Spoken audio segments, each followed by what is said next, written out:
Hello, cooking with পূজা চ্যানেলে সবাইকে স্বাগতম। আজকে আমি বানাচ্ছি খুবই ভিন্ন স্টাইলের ফুলকপির কারি। তার জন্য আমি ফুলকপি আর আলু ভাপিয়ে নিচ্ছি নুন আর হলুদ দিয়ে। হালকা ভাপিয়ে নেব, বেশি ভাপাবো না।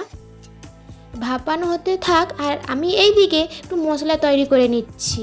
টক দই, ধনে গুঁড়ো, লঙ্কার গুঁড়ো, হলুদ গুঁড়ো আর পরিমাণ মতন লবণ দিয়ে দিলাম। ওই মিশ্রণটাকে আমি ভালোভাবে ফাটিয়ে নিচ্ছি।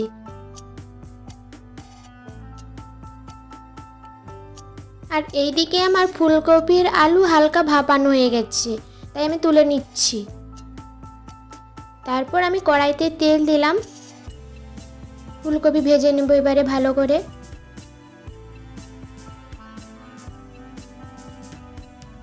তারপর আলু ভেজে নিচ্ছি।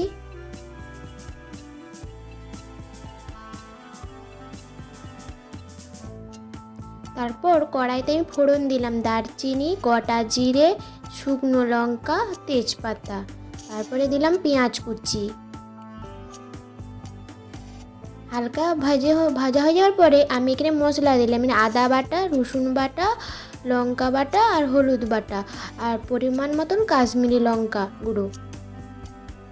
তারপরে আমি একটু কষে যাওয়ার পরে আমি দিলাম টমেটো কুচি, পরিমাণ মতন লবণ।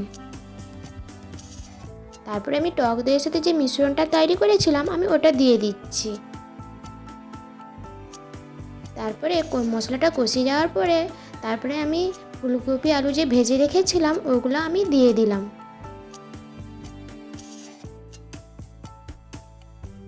ভালোভাবে আমি কষিয়ে নেব।